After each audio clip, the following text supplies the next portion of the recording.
A'udzubillahi minasyaitonirrajim. Bismillahirrahmanirrahim. Assalamualaikum warahmatullahi wabarakatuh. Alhamdulillahilladzi bi ni'matihi tatimmus shalihat. Alhamdulillah, dengan nikmat Allah maka sempurna semuanya, teman-teman. Alhamdulillahilladzi arsala rasulahu bil huda wa dinil haqqi liyudhhirahu 'alad dini kullihi wa kafa billahi syahida. Alhamdulillah, segala puji bagi Allah yang telah mengutus Rasulnya, yaitu Nabi Muhammad SAW, dengan membawa petunjuk dan agama yang benar. Dan agama Islam ini dimenangkan di atas agama yang lain, teman-teman. Jadi agama kita ini paling tinggi dan paling benar. Dan barang siapa mengambil jalan selain agama Islam, maka dipastikan dia akan masuk neraka jahanam. Dan tidak akan keluar-keluar jika tidak taubat, gitu ya. Jika tidak masuk ke dalam agama Islam. Jadi beruntung, bersyukur sekali, teman-teman, kita seorang muslim, seorang yang beriman, dan orang tua kita, ayah bundanya teman-teman semua orang-orang muslim, orang yang beriman dan berilmu tentunya. Nah, itu disyukuri nikmat itu, teman-teman, dengan banyak melakukan kebaikan, ketaatan, bakti kepada kedua orang tuanya, ayah bundanya, umah, nuna, abah, ayah, umi, abi, gitu ya. Karena dengan bakti kita kepada kedua orang tua kita, teman-teman, bahwasanya surga itu akan mudah kita lalui, insya Allah. Karena ridho Allah tergantung ridho orang tua kita. Jadi jangan sampai, teman-teman, membuat orang tuanya sedih, marah, gitu ya, teman-teman ya. Kemudian yang selanjutnya, kita bersalawat kepada Nabi kita Muhammad Sallallahu Alaihi Wasallam, pada para sahabat, para keluarga, sahabat, serta pengikutnya hingga akhir zaman. Dan mudah-mudahan kita dianggap sebagai pengikut setia Nabi SAW. Nanti kita ikut nih Nabi masuk surga, kita ikut di belakang beliau, nah ya. Mudah-mudahan, amin, amin ya rabbal alamin. Nah, teman-teman yang dimuliakan Allah Subhanahu wa taala, kaifa halukum? Alhamdulillah, semua dalam keadaan sehat, semua dalam lindungan Allah Subhanahu wa taala. Mohon doanya, Ustadz agak kurang sehat ini, teman-teman, agak meriang badannya, agak greges-greges gimana gitu ya. Nah, mohon doanya agar Ustadz diberikan kesehatan. Dan kali ini Ustadz melanjutkan ini kitab At-Tibyan fi Adab Hamalatul Quran yang ditulis oleh Imam An-Nawawi. At-Tibyan, adab penghafal Al-Quran. Banyak orang-orang di luar sana, teman-teman, menghafal Quran tapi tidak memiliki adab yang baik. Jadi kita jangan sampai kita yang membawa Al-Quran ini, membawa kalam yang mulia itu, tapi tidak memiliki adab yang baik. Satu hari Nabi SAW sudah meninggal, teman-teman. Kemudian ada sahabat yang mendatangi Ummul Mukminin Aisyah radhiyallahu anha dan bertanya, "Wahai Ummul Mukminin, tolong jelaskan kepada kami sifat atau akhlak Nabi Shallallahu Alaihi Wasallam." Kemudian Ummul Mukminin Aisyah menjawab, "Tidakkah engkau membaca Al-Quran?"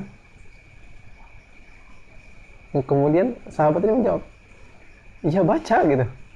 Ya, itu akhlak Nabi SAW.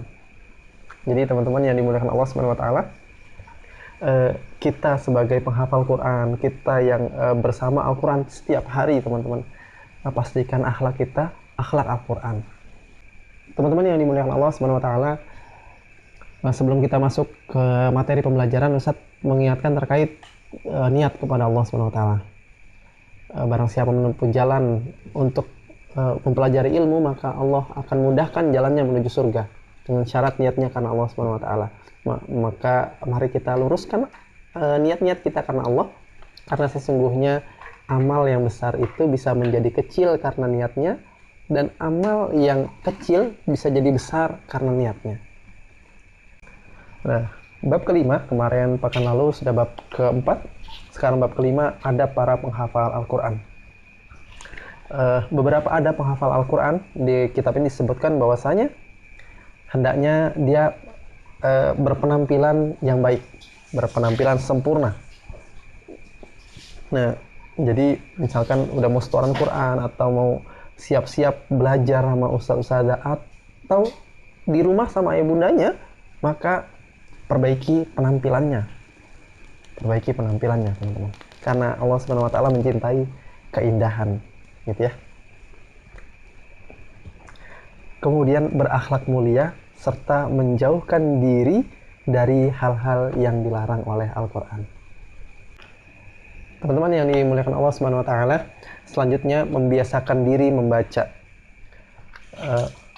Penulis mengatakan, Imam An-Nawawi mengatakan, hendaknya dia membiasakan dan memperbanyak membaca Al-Quran. Para salaf atau para ulama terdahulu mempunyai kebiasaan yang berbeda-beda, teman-teman, dalam mengkhatamkan Al-Quran. Nah, teman-teman yang dimuliakan Allah Subhanahu wa Ta'ala, para sahabat itu ada yang mengkhatamkan Al-Quran 30 juz dalam satu rakaat. Siapa? Utsman bin Affan diantaranya, kemudian ada Tamim Ad-Dari, kemudian ada Sa'id bin Jubair, dan lain-lainnya. Ada Imam Syafi'i juga pernah melakukan 30 juz dalam satu rakaat. Masya Allah ya. Jadi kita belajar banyak dari orang-orang solih ini, orang-orang ahli surga ini, teman-teman, agar kita mengikuti jejak-jejak mereka. Kalau kita mengikuti jejak mereka nih, insya Allah mereka di surganya Allah Subhanahu wa Ta'ala.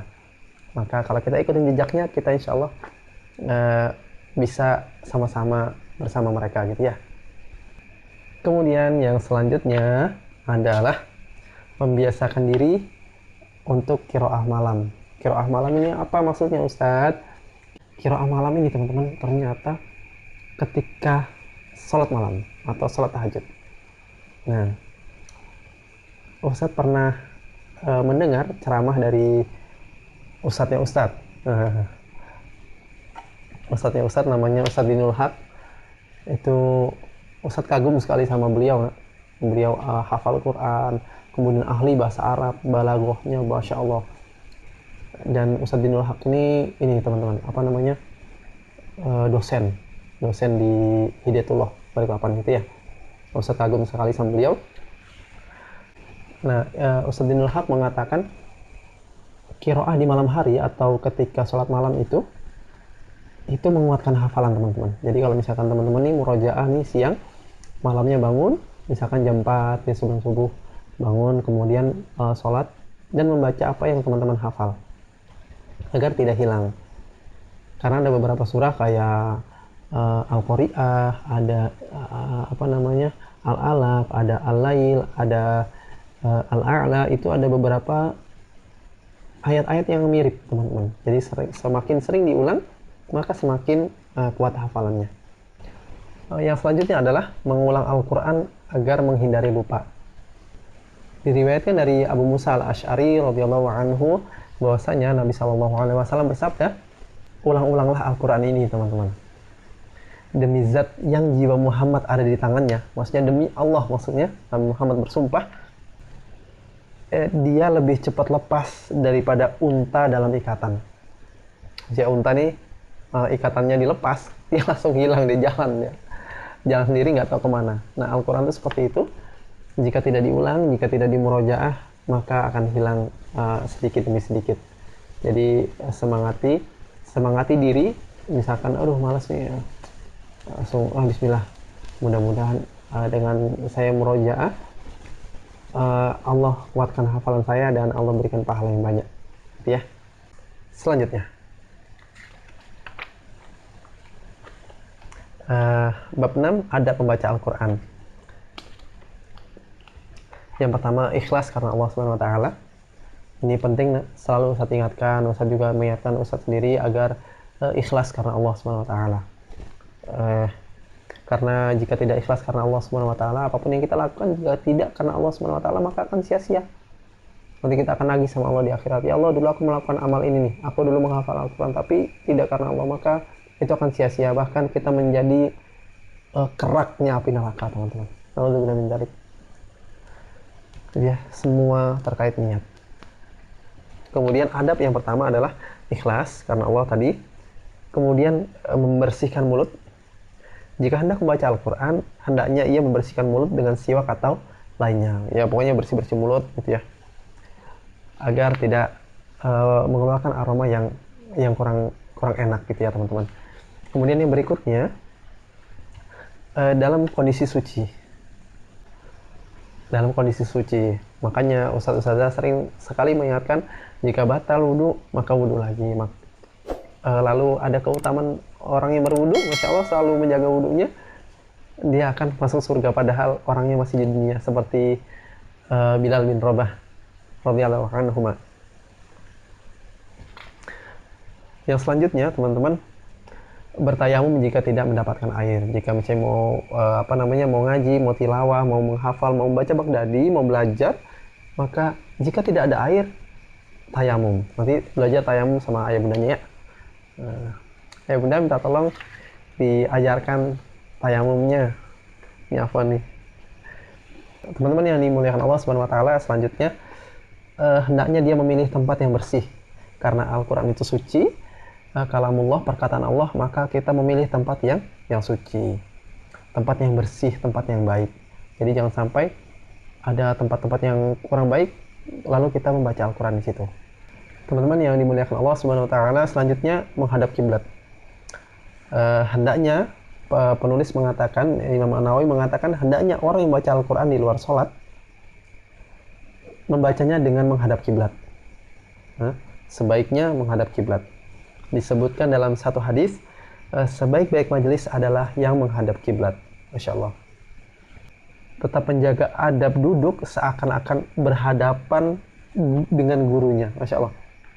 Ini membaca Al-Quran nih, teman-teman lagi di rumah, duduk dalam keadaan khusyuk dan tenang jiwa raganya, lalu menundukkan kepala, tetap menjaga adab duduk seakan-akan berada di hadapan gurunya.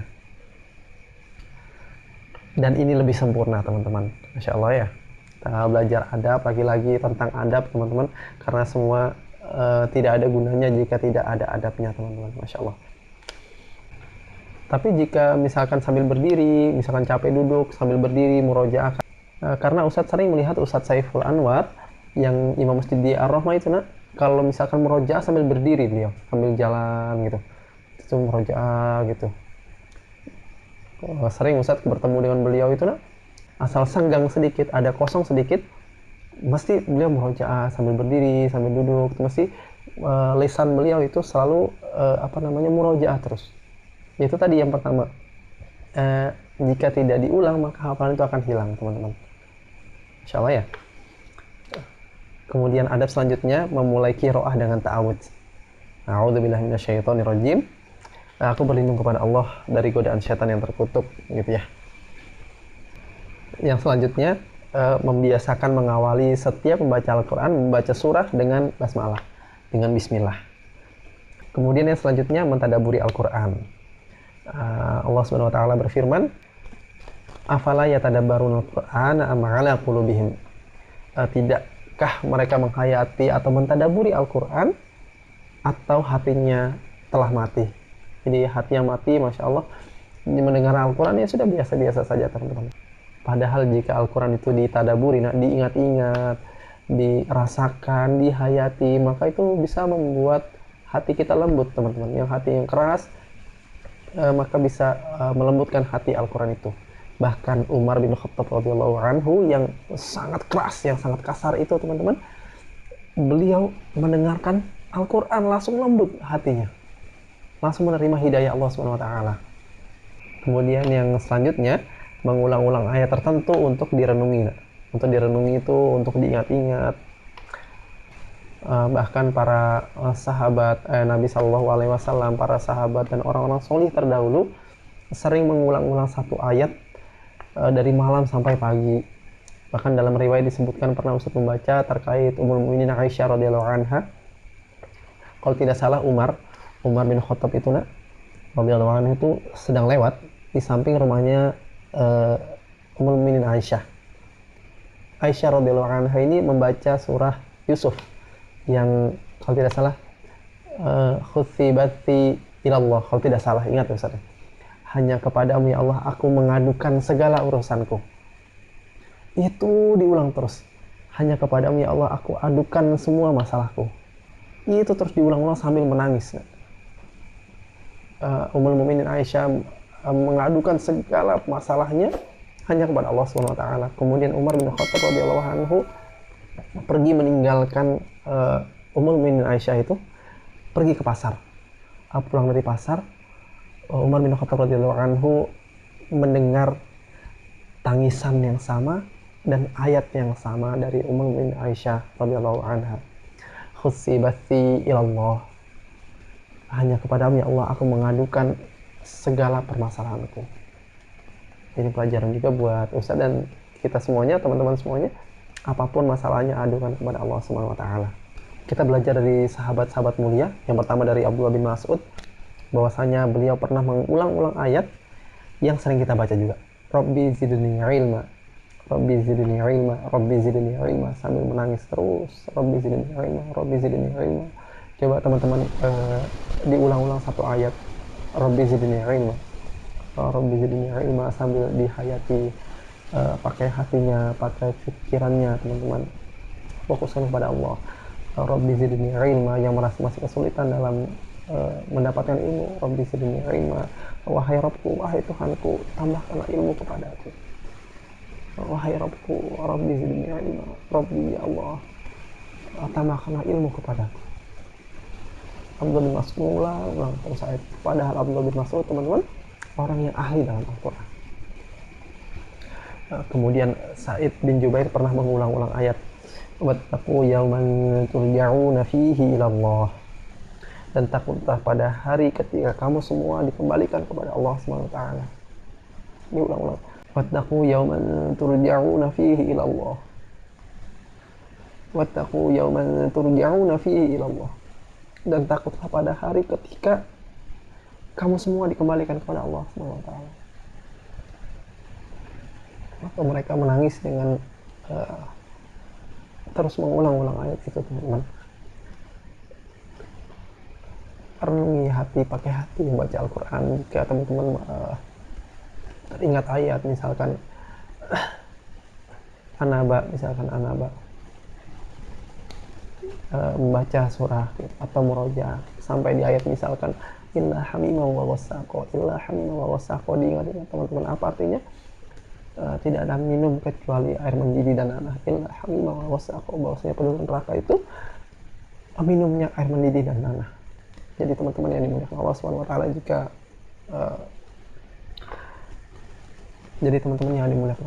taala, jika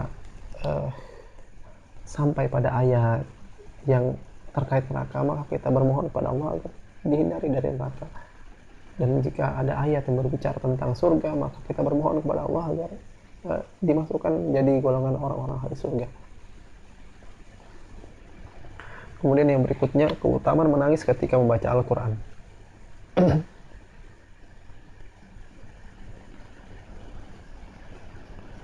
Kemudian yang berikutnya, fasawfa ya'lamun idil aghlalu fi a'naqihim, kelak mereka akan mengetahui ketika belenggu dipasang di leher mereka. Kelak teman-teman kita akan mengetahui bahwasanya jika leher kita diikat dengan rantai yang panjangnya 70 hasta, di surah Al-Haqqah disebutkan bahwasanya belenggulah dia, ikatlah dia, dan lemparkan dia ke dalam neraka jahanam.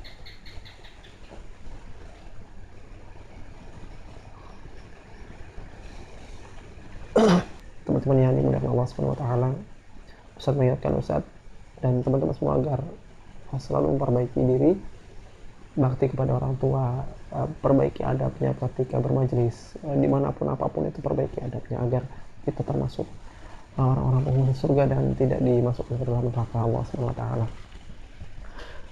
Kemudian yang berikutnya, keutamaan menangis ketika membaca Al-Quran.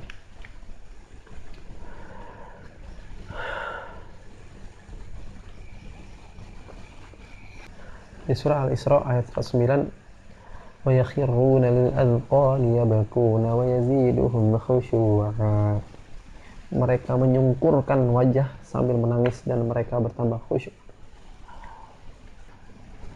Banyak hadis dari Nabi SAW mengatakan bahwasanya bacalah Al-Quran dan menangislah. Jika tidak dapat menangis, paksakanlah dirimu untuk menangis. Teman-teman yang dimuliakan Allah SWT, satu ketika Umar bin Khattab radhiyallahu anhu sholat subuh berjamaah, beliau membaca surah Yusuf, kemudian menangis hingga air matanya mengalir di atas tulang selangka. Tulang selangka itu di sini, teman-teman, di paha ini. Bisa dibayangkan, masya Allah, karena beliau orang-orang ahli Quran, mengerti ilmunya dalam, paham dengan Al-Quran, maka teman-teman belajar yang serius agar kita bisa menangis ketika mendengarkan Al-Quran, teman-teman. Dalam riwayat lain disebutkan bahwasanya beliau menangis hingga tangisannya terdengar dari belakang soft sholat. Dulu teman-teman tidak ada mikrofon seperti sekarang, berarti suaranya nyaring sekali ketika nangis. Abu Roja berkata, aku melihat Abdullah bin Abbas sedang di bawah kedua matanya terdapat bekas air mata seperti tali sendal yang usang. Ada bekasnya sih teman-teman, ada bekas hitamnya, karena banyaknya tangisan mereka di malam hari. Teman-teman yang dimuliakan Allah Subhanahu wa taala, itu dari Ustaz. Mudah-mudahan kita termasuk ahli Quran, menjaga Al-Quran dan menjadi keluarga Allah Subhanahu wa taala. Kita akhiri majelis kita dengan istighfar, hamdalah, doa kafaratul majlis. Astaghfirullahaladzim, astaghfirullahaladzim, astaghfirullahaladzim. Alhamdulillahirabbil alamin. Subhanakallahumma wa bihamdika asyhadu an la ilaha illa anta astaghfiruka wa atubu ilaik. Assalamualaikum warahmatullahi wabarakatuh.